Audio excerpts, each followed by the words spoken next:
வணக்கம், welcome to உலக தமிழா. இன்றைக்கி நம்ம ஒரு ஸ்நாக்ஸ் ரெசிபி தாங்க பார்க்க போகிறோம். அது மசாலா டைமண்ட் கட். வாங்க எப்படி செய்யுதுன்னு பார்க்கலாம். இது வரைக்கும் நம்ம சேனலில் சப்ஸ்கிரைப் பண்ணலன்னா சப்ஸ்கிரைப் பண்ணிடுங்க. பக்கத்தில் இருக்க பெல் ஐக்கானையும் ப்ரெஸ் பண்ணிக்கோங்க. அப்போ தான் நாங்கள் போடுற வீடியோக்குள்ளே உடனுக்குடனே உங்களால் பார்க்க. மசாலா டைமண்ட் கட் செய்யறதுக்கு இப்போ மைதா மாவு 1 கப் எடுத்துருக்கோங்க. இதை பவுலில் சேர்த்துக்கலாம். இதை பவுலில் போட்டுக்கலாம். அடுத்தபடியாக 1 டேபிள் ஸ்பூன் ரவை, 1/2 டீஸ்பூன் சீரகத்தூள், 1/2 டீஸ்பூன் மிளகுத்தூள், 1/2 டீஸ்பூன் வெள்ளை எள்ளு. நீங்கள் கருப்பு எள்ளு எடுத்தாலும் எடுக்கலாம். நான் வெள்ளை எள்ளு எடுத்துருக்கேன். 1/2 டீஸ்பூன் சில்லி ஃப்ளேக்ஸ். இதுக்கு பதிலாக நீங்கள் மிளகு, சீரகம், காஞ்ச மிளகா அதெல்லாம் பொடி பண்ணி கூட சேர்த்துக்கலாம். நான் எல்லாமே தூளாக இருந்ததுனால நான் தூளாக சேர்த்துருக்கேன். இதில் 2 பூண்டு தெரியும் நல்லா நச்சு போட்டிருக்கேன். கூட 1 சிட்டிகை பெருங்காயத்தூள். இது கூட நல்லா சாஃப்டாகவும் வாசனையாகவும் இருக்கிறதுக்காக 1 டீஸ்பூன் அளவு நெய் சேர்த்துக்கிறேங்க. இதில் பொடி பொடியாக கட் பண்ணி வச்சுருக்கேன் கருவேப்பிலை, இதுக்கு தேவையான உப்பு, இதெல்லாம் நல்லா கலந்துக்கலாம். முதல்ல இது நல்லா பெசரியாச்சு. இதில் கொஞ்சம் கொஞ்சமாக தண்ணி ஊற்றி பிசைஞ்சிக்கலாம்.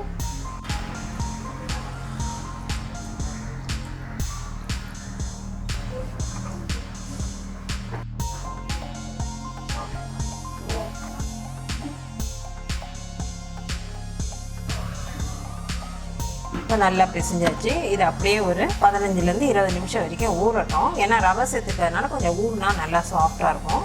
அப்படியே ஊறட்டும். இப்போ நல்லா மாவு ஊறிடுச்சிங்க. 1/2 hour ஆயிடுச்சு. இப்போ நம்ம மசாலா டைமண்ட் கட் பண்ணிடலாம்.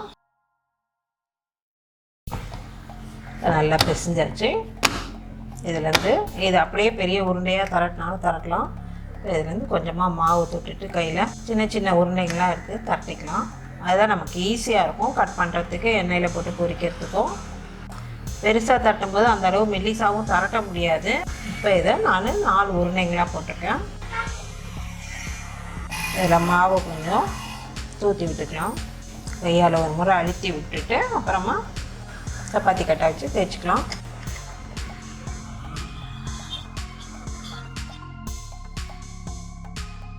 நல்லா தரட்டியாச்சுங்க. இந்த சைஸ் இருந்தால் போதும். இப்போ நம்ம இதை கட் பண்ணி எடுத்துக்கலாம். உங்கள் விருப்பம் எப்படியோ அப்படி கட் பண்ணிக்கலாம். பீஸா கட்டரோ இல்லை ஒரு கத்தி வச்சு கூட கட் பண்ணிக்கலாம்.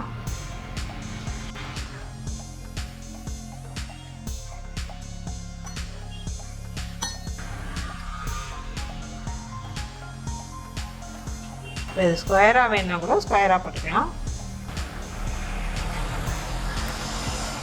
இவ்வளோதான். இப்போ நம்ம எண்ணெய் கடாயில் பொரிச்சு எடுத்துடலாம். இப்போ கட் பண்ணி எடுத்து வச்சுருக்க டைமண்ட் கட்டை இதில் சேர்த்துடலாம்.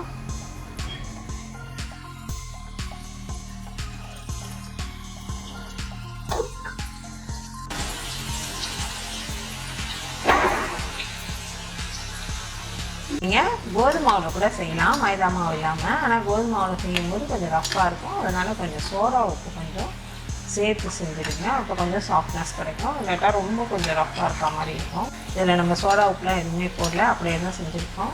இப்போ நல்லா சலசலப்பெல்லாம் அடங்கிடுச்சிங்க. நல்லா 2 பக்கமும் செவந்து சூப்பராக வந்திருக்கு. உங்களுக்கே பார்த்தா தெரியும். இப்போ நம்ம இதை எடுத்து பிளேட்டுக்கு மாற்றிடலாம். ரொம்ப ரொம்ப சுவையான மசாலா டைமண்ட் கட் ரெடி. அதே மாதிரி எல்லாத்தையும் போட்டு எடுத்துக்கலாம். மசாலா டைமண்ட் கட் சூப்பராக ரெடி ஆகிடுச்சிங்க. இது குழந்தைங்களுக்கும் ரொம்ப பிடிக்கும். நீங்களும் உங்கள் வீட்டில் இதே மாதிரி செஞ்சு பார்த்துட்டு உங்கள் கருத்துக்களை உங்களுக்கு தெரியப்படுத்துங்க. இந்த வீடியோ பிடிச்சிருந்தா லைக் பண்ணுங்கள், ஷேர் பண்ணுங்கள். மறக்காமல் உலக தமிழா சேனலை சப்ஸ்கிரைப் பண்ணுங்கள். தேங்க்யூ.